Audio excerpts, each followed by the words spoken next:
pelaku usaha atau peternak unggas sendiri, langkah-langkah apa yang dilakukan Pak terkait dengan oversupply? Eh, kita memang berharap terkait dengan makan siang gratis ini, Mbak Sinta, agar ada peningkatan atau optimal serapan dari makan bergizi gratis ini, sehingga efek langsungnya kita bisa menikmati harga yang relatif di atas biaya pokok produksi, sehingga peternak tidak rugi. Jadi sekali lagi upaya-upaya termasuk salah satunya ini sangat menunjang terkait dengan demand apa yang menjadi program unggulan pemerintah ini, yakni makan bergizi gratis. Gitu Mbak Sinta. Pak Sugeng, lalu selanjutnya Pak, jika terkait dengan distribusi Pak, sejauh ini apakah ada masalah atau seperti apa? Jadi begini, jika peternak sendiri-sendiri itu saya kira kemampuannya memang terbatas, tetapi jika tergabung dalam satu kelompok dan atau koperasi, itu kendala dan hambatan bisa tertangani. Seperti selama ini yang kami lakukan terkait dengan program dari Badan Pangan Nasional untuk stunting misalnya, kita bergandengan tangan dengan para pihak, dalam hal ini perusahaan-perusahaan besar, kemudian juga rumah potong ayam yang sudah bersertifikasi, sehingga produk-produk kita itu layak untuk dikonsumsi dan memenuhi standar yang diharapkan.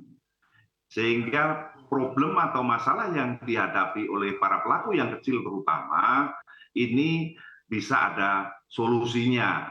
Jadi ini bukan hal yang baru bagi kami, karena memang tahun-tahun sebelumnya sudah pernah kami lakukan. Begitu Mbak Sinta. Baik Pak Sugeng, dan saat ini pemirsa telah hadir di studio CNBC Indonesia Ketua Umum DPP Perhimpunan Insan Perunggasan Rakyat Indonesia Bapak Singgi Hadjianudratmoko. Pak Singgi, selamat datang. Terima kasih sudah hadir di studio CNBC Indonesia. Siap, Pak Singgi. Kalau tadi kita sudah berdiskusi dan juga berdialog bersama dengan Pak Sugeng terkait dengan bagaimana sebetulnya program makan bergizi gratis ini bisa membantu penyerapan ya Pak ya, dari oversupply atas ayam dan juga telur. Tanggapan Anda Pak terkait dengan hal ini, seperti apa kondisinya setelah ada program makan bergizi gratis ini? Apakah permintaan jadi meningkat atau seperti apa? Jadi mungkin karena sekarang makan bergizi gratis itu baru menyasar 700.000 ya. Kondisi ini belum terlalu berdampak. Tapi kalau harapan kita memang dengan nanti kalau sudah bisa 82 juta penerima, yang nanti sasaran bisa 82 juta, harapan kita bisa berdampak sekali. Karena dengan hitungan kita kemarin, satu dapur itu satu minggu sekitar 400 kilo. Berarti 400 kali dua kali. Biasanya ayam itu 2 kali dipakai oleh MBG itu di dapur. Jadi sekitar 600 sampai 800 kilo per minggu untuk daging ayam, untuk telur sekitar 200 kilo.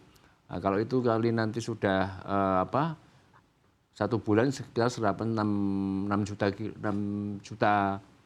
sekitar 6 juta, sekitar berarti satu ekor sekitar 6 jutaan, 6 juta populasi ayam ya per bulan. Nah, harapan itu hitungan kita dari Pinsar itu sudah bisa menyerap kelebihan gitu.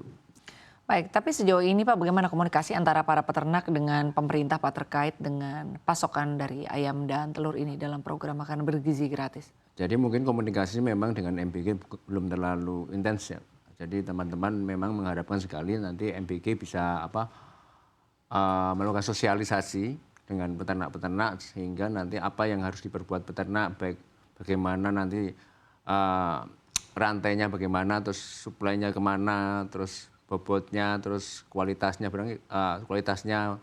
ayam itu bagaimana, belum ada sosialisasi. Baik. Jadi sekarang masih antara dapur langsung dengan peternak supplier gitu.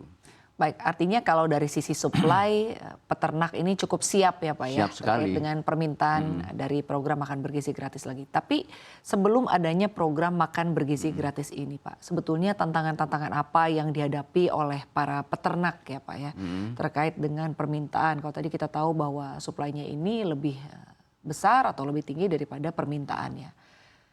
Apa Pak tantangan yang dihadapi oleh para peternak? Misalnya Jadi- mungkin dari sisi distribusi kah? Atau murni hanya dari sisi permintaannya? Atau seperti apa Pak? Jadi tantangan selama 10 tahun terakhir ya memang setelah 2000 itu perusahaan-perusahaan integrasi boleh berbudaya itu memang tantangan terbesarnya adalah memang oversupply terutama 10 tahun ini. Nah, karena apa? Seperti kita umpamakan kita peternak-peternak kecil itu melawan perusahaan-perusahaan besar. Secara kita membeli ayam dan membeli bahan baku DOC bahkan semua ke perusahaan besar. Nah, tapi perusahaan besar diperbolehkan juga untuk berbudaya. Akhirnya kan pasti yang kecil kalah gitu. Jadi apalagi dengan 10 tahun terakhir ini kondisinya semakin diperparah dengan oversupply. Oversupply itu pemerintah sebenarnya sudah berusaha, tapi memang kalau tidak ada pengaturan berapa yang pasti jumlahnya dan sudah diatur dengan permentan, tapi saya lihat permentan itu kurang efektif juga karena memang ya namanya perusahaan kan pengen untung juga, mereka curi-curi supaya bisa lebih lah. Jadi harga itu selalu yang paling tantangan terbesar kemarin harganya memang di bawah biaya produksi. Sedangkan pemerintah sebenarnya sudah mempunyai juga sekarang kan tahun terakhir ada Bappenas, Badan Pangan Nasional, itu sudah menentukan misalnya HAP, harga eceran harga acuan pembelian. Sekarang harga acuan pembelian hari ini untuk ayam hidup itu 23.000, sedangkan untuk telur 23.000 juga minimal.